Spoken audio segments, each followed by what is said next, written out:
Emily Harding is the Deputy Director and Senior Fellow with the International Security Program, and she's joining us live tonight to talk about this situation in Afghanistan. We appreciate your time. This is urgent. I want to start with the evacuation of the American personnel at the embassy. How much danger are these U.S. troops in trying to complete this mission? I mean, the troops are always going to be in danger when they're on hostile territory in Afghanistan, but they are very well trained. This particular mission is, as the president said, narrowly tailored. I suspect that they will do their job and they'll do it well. What happens if Kabul, the capital city, comes under insurgent siege? Does that mean that the Taliban now has control of the entire country? And then what? It would mean the Taliban has control of the entire country. It also means that the international community can't really operate safely or effectively in the country of Afghanistan. That's going to have big consequences for the United States in that we no longer would have much of a diplomatic presence. We certainly wouldn't have much of an intelligence presence. We'd be effectively blind to a lot of the developments on the ground there. So if a group like al-Qaeda were to come back and reestablish a safe haven, we wouldn't necessarily know about it until a plot was very advanced. What are some of the implications that could play forward that concern you the most if they gain control? I am very concerned about the plight of women and girls. It breaks my heart to think that a lot of girls got to go to school for 20 years and now we're being told that that's not possible anymore. I'm also very concerned about the reemergence of a safe haven. I have dear friends who were among those in the first wave back in 2001, and the thought that at some point we may have to try that again, this very dangerous and difficult mission that they undertook, is just a hard thing to swallow right as we walk up to the 20th anniversary of 9/11. Yeah, women's rights, in addition, conducting public amputations, stonings, and executions. Many have fears that the Taliban will continue these brutal acts. Emily, the U.S. Defense Department spent more than $830 billion to help in fighting, training Afghan troops, reconstruction efforts. What does this say, what's happening right now, about those efforts and the readiness of U.S. troops to withdraw? I think a lot of books will be written about the way this went and why 20 years of American training didn't succeed in building a useful and capable Afghan army.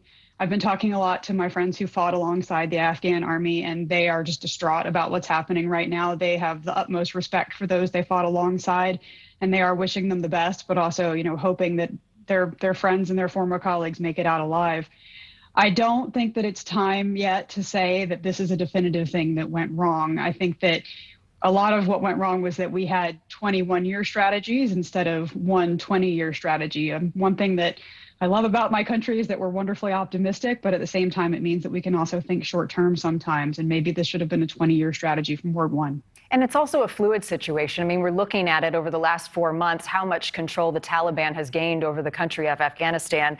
Now Kabul is being threatened. So is there a chance that the U.S. rethinks this strategy, sends in more troops until the Afghan government and their army is ready? The president right now is showing no signs that he's interested in reversing course. I think that it's important for every policymaker sitting in a position of power to think about whether or not the course they're on is the correct one and absolutely consider alternatives. There's no shame in changing one's mind, especially when you're the president of the United States and you wield that kind of power. But he's not showing any signs of that right now. He seems pretty determined to think that America has done what it can in Afghanistan and it's time to leave. I'm just concerned that in leaving, we're going to leave too much of a vacuum and that there could be new threats emerging from Afghanistan. Allison, President Biden said of the Afghan people that they have got to want to fight. And at this point, last night we spoke with the Afghan ambassador, Allison Harris did, our correspondent here at NewsNation, and she told her, we have been fighting, and right now there is a humanitarian crisis on our hands. Women and children, as you said, are being killed. Families are being forced to leave their homes. So where is the disconnect, and what can be done right now to address this before it gets even worse? I mean, this was foreseeable and was in fact foreseen that if we left and we left quickly, that it was entirely possible the country would become another failed state and that there would be this kind of humanitarian crisis. You have to say thank you to all of the wonderful relief groups who are there on the ground trying to do their best to feed people and support them. The prevalence of COVID is yet another complicating factor in what's already a really messy situation. I think that, we have to take a hard look at the Pakistanis and say, hey, you helped cause this mess. It's up to you to help solve it.